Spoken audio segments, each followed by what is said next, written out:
আজকের বেসিক ক্লাসে তোমাদেরকে স্বাগত জানাচ্ছি এবং তোমরা সকলেই জানো এটা আমাদের বেসিক লেভেলের ক্লাস, অর্থাৎ আমাদের যে ভুলে যাওয়া পড়া আছে ভুলে যাওয়া পড়াকে স্মরণ করার ক্লাস এটা। ঠিক আছে, তো আজকের ক্লাসে কি থাকতেছে সেটা আমরা একটু দেখে নিই। লক্ষ্য করো, আমরা একটু বোর্ডে লক্ষ্য করি স্ক্রিনে। আমরা আজকের ক্লাসে শিখব মূলত আমাদের ক্লাস চলতেছিল সেন্টেন্স মেকিং, অর্থাৎ কিভাবে সেন্টেন্স তৈরি হয়, কিভাবে সেন্টেন্স গঠন হয়, সেই ক্লাস চলতেছিল। তার ধারাবাহিকতায় আজকে আমাদের লেসন 3 মেবি। তো আজকে এইখানে আমরা কোশ্চেন তৈরি করা শিখব। কোশ্চেন মানে আমাদের সেন্টেন্সটা তো প্রশ্ন হয়, সেন্টেন্স কি বাক্য, তাই না? বাক্য এই যে আমি তোমাদের সামনে লেকচার দিতেছি, আমি কথা বলতেছি, এই যে আমি যা যা বলতেছি প্রত্যেকটা হলো একটা বাক্য। তাহলে আমি যখন আমার মনের ভাবটা প্রকাশ করি এবং শিক্ষার্থীরা যখন তাদের মনের ভাব প্রকাশ করে তখন তার একটা মাধ্যম লাগে, আর সেই মাধ্যম হলো ভাষা, আর সেই ভাষার প্রকাশ হয় বাক্যের মাধ্যমে। এখন আমি যদি তোমাদেরকে জিজ্ঞাসা করি তোমরা সবাই ভালো আছো তো, আজকের এই অনলাইন ক্লাস সবাই দেখতেছো তো, তখন তোমরা কিন্তু নিশ্চয়ই একটা উত্তর দিবে। তার মানে আমি তোমাকে প্রশ্ন করলাম। তাহলে গত 2 ক্লাসে আমরা শিখেছি এভাবে বর্ণনা করার জন্য আমাদের বাক্যর প্যাটার্ন কিভাবে হয়, আর আজকে আমরা শিখব আমরা প্রশ্ন করতে পারি কিভাবে। এবং সিম্পল কোশ্চেন দেখো আমি এখানে লিখে রেখেছি yes no question. Yes no অর্থাৎ যে বাক্যের উত্তর ইয়েস নোতে দেওয়া যায় সেই বাক্য আমরা গঠন করব কিভাবে। সেই বাক্য গঠন করার জন্য এখানে লক্ষ্য করতে হবে আমি 2টা গঠন লিখে রেখেছি, 2টা উদাহরণ লিখে রেখেছি। তারপর আমি আরও উদাহরণ নিয়ে কথা বলবো। দেখো যদি আমরা বাক্যটাকে প্রশ্নবোধক করতে চাই তাহলে আমাকে ফার্স্ট গঠনে যেতে হবে। ফার্স্ট গঠনটা কি, আমাদের এই সাবজেক্টটা যে থাকবে সাবজেক্ট, তার আগে সাহায্যকারী ভার্ব নিয়ে আসতে হবে। আর মনে রাখতে হবে সাহায্যকারী ভার্বটা হবে টেন্স ও পার্সন অনুযায়ী। তো সহসাই তোমাদের মনে একটি প্রশ্ন আসছে, টেন্স ও পার্সন তো পারি না। যারা টেন্স ও পার্সন পারো না তা আমার এই ইউটিউব চ্যানেলে টেন্সের উপরে এবং পার্সনের উপরে একটা পূর্ণাঙ্গ ক্লাস আছে, সেটা দেখতে হবে। তাহলে তুমি টেন্স এবং পার্সন পারবে, কারণ অক্সিলারি ভার্বটা বসবে টেন্স ও পার্সন অনুযায়ী। তো যখন আমি কোশ্চেন তৈরি করব তখন কি করবে, সাবজেক্টের আগে চলে আসবে অক্সিলারি ভার্ব, তারপরে এমবি মানে মেইন ভার্ব, মামাতো ভাই না, এমবি মানে হলো মেইন ভার্ব বা মূল ভার্ব। ঠিক আছে, তাহলে আমরা সাবজেক্টের পরে দেব মূল ভার্ব, তারপরে দেব অবজেক্ট, তারপরে দেব হলো প্রশ্নবোধক চিহ্ন। আর এই ইয়েস নো কোশ্চেনটা যদি নেগেটিভ হয় তাহলে অক্সিলারি ভার্বের সাথে আমরা একটা নট যোগ করব এবং এটা আমরা সংক্ষিপ্ত আকারে যোগ করতে পারবো। তো লক্ষ্য করো, যেমন দেখো আমি কি ঢাকা যাই, উত্তরে আমরা বলতে পারি হ্যাঁ বা না, মানে এটা একটা ইয়েস নো কোশ্চেন। এইটা করার জন্য আমাদের গঠনটা কিভাবে হয়েছে, প্রথমে আসবে অক্সিলারি ভার্ব। তো অক্সিলারি ভার্ব দিয়েছি ডু। এখন প্রশ্ন হলো ডু দিলাম কেন, এটা আমরা প্রেজেন্ট টেন্সে পড়েছি, প্রেজেন্ট টেন্স অধ্যায়ে আরও ক্লিয়ার হবে। ডু দিলাম, যেমন ধরো আমার বাক্যটা যদি এরকম হতো আমি ঢাকা যাই, তাহলে হতো আই গো টু ঢাকা। এখন এটাকে যদি আমি প্রশ্ন করি, এটা কিন্তু অ্যাফার্মেটিভে ছিল, অ্যাসারেটিভে ছিল, অ্যাসারেটিভের অ্যাফার্মেটিভ ফর্ম। এখন এখানে কিন্তু সাহায্যকারী ভার্ব নেই, গোটা হলো মূল ভার্ব। তাহলে এইটাকে যদি আমি ইন্টারোগেটিভ করি তাহলে আমার ইন্টারোগেটিভে তো এই সাবজেক্টের আগে একটা সাহায্যকারী ভার্ব দিতে হবে, কিন্তু প্রেজেন্ট ইনডিফিনিট টেন্সের ভেতরে তো কোনো সাহায্যকারী ভার্ব নেই। তাহলে সেই ক্ষেত্রে সাহায্যকারী ভার্ব হিসাবে আমাকে কি আনতে হবে, ডু বা ডাজ আনতে হবে। তো এই জন্য আমরা এখানে আনলাম ডু। আর এটা যদি থার্ড পারসন সিঙ্গুলার হতো তাহলে আনতাম আমরা ডাজ। তাহলে ডু আই গো টু, এই যে এই বাক্যটা do I go to Dhaka. Okay, second উদাহরণ আমরা লক্ষ্য করি। সেকেন্ড উদাহরণে লক্ষ্য করো, সে কি ভাত খায় না। তাহলে এখানে কিন্তু ইয়েস নো মানে হ্যাঁ বা না করা হয়েছে, কিন্তু সাবজেক্টকে হি, তাই না? সাবজেক্ট হইল হি। তাহলে এই ক্ষেত্রে আমাকে আনতে হয়েছে ডাজেন্ট হি ইট রাইস। লক্ষ্য করো, যখন এখানে ডাজেন্ট হয়েছে তখন এই মূল ভার্বের সাথে এস বাই এস হয় নাই। আমরা একটা শর্ত জানি, থার্ড পারসন সিঙ্গুলার নাম্বার হলে প্রেজেন্ট ইনডিফিনিট টেন্সে মূল ভার্বের সাথে এস বাই এস হয়, রাইট? কিন্তু যখন আমরা ইন্টারোগেটিভে ডাস নিয়ে আসবো বা ডাজেন্ট নিয়ে আসবো তখন মূল ভার্বের সাথে এস বাই এস যুক্ত হবে না। That's it. আচ্ছা, এখন তাহলে আমরা কি শিখলাম, সাবজেক্টের আগে অক্সিলারি ভার্ব দিয়ে ইন্টারোগেটিভ করব, আর সাবজেক্টের আগে অক্সিলারি ভার্বটাকে নেগেটিভ করে যেমন ডাজেন্ট করে আমরা নেগেটিভ ইন্টারোগেটিভ করব। চলো এরকম আমরা আরও কিছু উদাহরণ লক্ষ্য করি। ঠিক আছে, আমি এই 2টা উদাহরণ এখান থেকে মুছে দিচ্ছি। আর এই চার্টটা আমাদের থাকবে, কারণ এই চার্টের ওয়ার্ডগুলো শুধুমাত্র আজকে জানবো। আগামীকালকে আমরা এগুলো দিয়ে বাক্য তৈরি করব। তার মানে আগামীকালকের ক্লাসটা তোমাদের জন্য আরও বেশি গুরুত্বপূর্ণ হতে চলছে। আচ্ছা, এখন দেখো আমরা একটা বাংলা বাক্য লিখি, আমি করি। আচ্ছা, এটার ইংরেজি হলো আই ডু।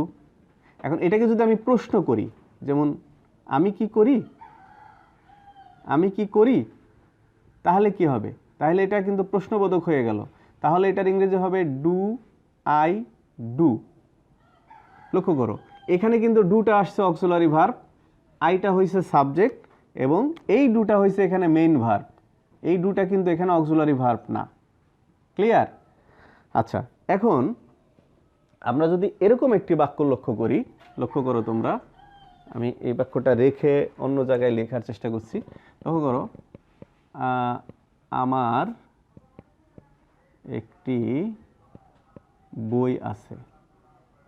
এটা একটা অ্যাসারেটিভ বাক্য। এটার ইংরেজি হবে কি? আই হ্যাভ এ বুক। এখন এই বাক্যটাকে ধরো আমি ইন্টারোগেটিভে রূপ দেব, তাহলে আমি লিখব আমার কি একটি বই আছে? আমার কি একটি বই আছে? ঠিক আছে।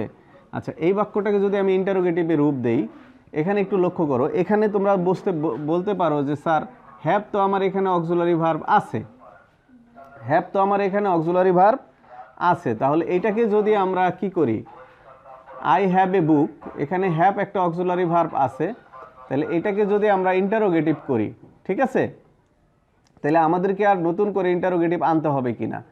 এখানে লক্ষ্য করো, এই হ্যাভটা কিন্তু ভার্বের ওয়ান, হ্যাভটা এখানে মূল ভার্বের কাজ করছে। হ্যাভ ইকুয়াল টু এখানে main verb, main verb, have equal to এখানে মেইন ভার্ব, ঠিক আছে। আচ্ছা, তাহলে আমি যদি ইন্টারোগেটিভ করি, শুরুতে আনতে হবে কি? একটা অক্সিলারি ভার্ব। তার মানে আমার এখানে অক্সিলারি ভার্ব নাই, তাহলে আমি ধার করা অক্সিলারি ভার্ব আনবো ডু। সূত্র অনুযায়ী do I have a, do I have a book. Clear?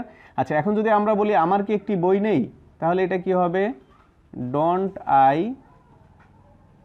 Have a বুক। কিন্তু একটি মজার বিষয় লক্ষ্য করো, যে বিষয়টা আমাদের জানা অত্যন্ত জরুরি। আমি এই দুইটা উদাহরণ দিয়ে আবার আরেকটা উদাহরণ দিই, এখান থেকে আমরা একটা ইম্পর্টেন্ট বিষয় জানতে পারবো। যেমন দেখো, আমি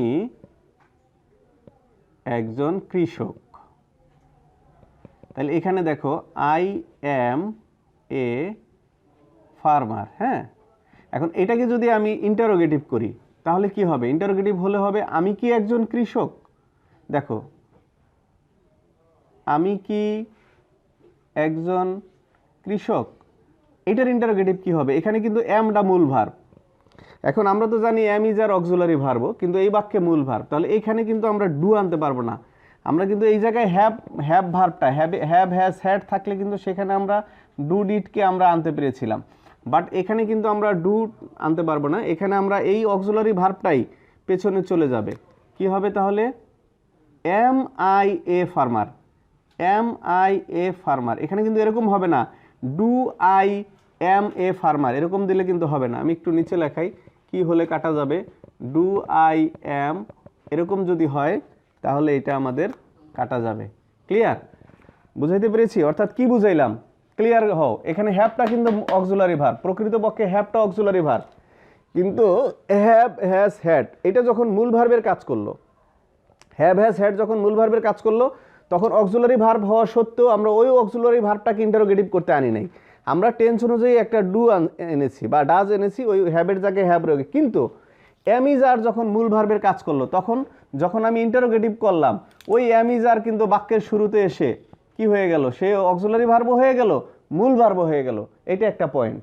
ঠিক আছে, আমরা যদি আরেকটা উদাহরণ লক্ষ্য করি তাহলে আরও ক্লিয়ার হতে পারবো। এটা একটু মুছে দিই, আরেকটা উদাহরণ দিয়ে আমরা একটু আরও ক্লিয়ার করি। যেমন লক্ষ্য করো, সে কি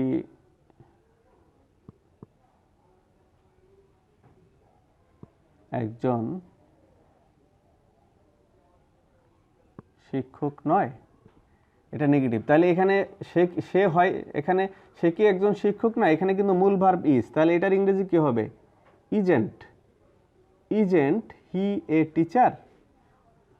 লক্ষ্য করো, আশা করি তোমরা পার্থক্যটা বুঝতে পেরেছো। আচ্ছা বন্ধুরা, এবার আসো, আমরা তো ইয়েস নো করলাম, ইয়েস নো দিয়ে প্রশ্ন করলাম যে তুমি কি ঢাকা যাও? হ্যাঁ ঢাকা যাই স্যার। তুমি কি ভাত খাও? হ্যাঁ খাই। এগুলোর উত্তর ইয়েস নোতে দেওয়া যায়। এখন তোমাকে যদি প্রশ্ন করি তোমার পিতার নাম কি, তুমি যদি বলো ইয়েস স্যার, তাহলে এটার আনসার হবে না। এখন তোমাকে যদি বলি আচ্ছা তোমার বাবা কি করেন? ইয়েস স্যার, এগুলোর আনসার হবে? এগুলোর আনসার হয় না। অর্থাৎ এগুলোকে একটা ন্যারেটিভ আনসার দিতে হয়। তোমাকে উত্তরে বলতে হবে, যদি বলি তোমার পিতার নাম কি, তোমার বলতে হবে স্যার আমার পিতার নাম অমুক। তোমাকে যদি প্রশ্ন করি তোমার পিতা কি করেন, বলতে হবে আমার পিতা কৃষক, আমার পিতা ইঞ্জিনিয়ার, শিক্ষক, ভ্যান চালক ইত্যাদি। অর্থাৎ হ্যাঁ বা নাতে উত্তর দিতে পারবা না। তাহলে হ্যাঁ বা নাতে যেই প্রশ্নগুলোর উত্তর দেওয়া যায় না, সেই প্রশ্নগুলোকে ইংরেজিতে কিভাবে করতে হয়, সেই ক্লাসটা হবে আগামীকালকে। বাট সেই প্রশ্নগুলো করার জন্য আমাদের এই যে ডব্লিউএইচ কোশ্চেন বলে, সেগুলোকে বলে ডব্লিউএইচ কোশ্চেন, অর্থাৎ যেই ওয়ার্ডগুলো ডব্লিউ বা এইচ দিয়ে শুরু হয়েছে তার একটা তালিকা আমি এখানে চমৎকার করে দিয়েছি। তালিকাগুলো আমরা দেখব। যেমন আমরা যদি হট দিয়ে বলতে চাই তোমার নাম কি, তাহলে হট। যদি বলতে চাই হোয়াই দিয়ে যে তুমি কি করো, তাহলে হোয়াই। বা কেন, কেন তুমি পড়ো, কেন তুমি ঢাকা যাও, কেন তুমি দৌড়াইতেছো, তখন আমরা এই হোয়াইটা ইউজ করব। আমরা যদি বলতে চাই কি জন্য এখানে এসছো, তাহলে কি জন্য এর ইংরেজি কি? For hot. এরকম প্রশ্ন করার জন্য যত পদের ইন্ডিকেটর মোটামুটি আছে সবগুলোকে আমি এখানে লিখে দিয়েছি। এগুলোকে টিটিএম করবে, মানে টিটি কি বোঝায়? টিএম করবে, টানা মুখস্থ। টিএম, টিতে টানা, এম এ মুখস্থ। ঠিক আছে? আচ্ছা, এখন লক্ষ্য করো, আমরা ওয়ার্ডগুলো একটু জেনে নেই।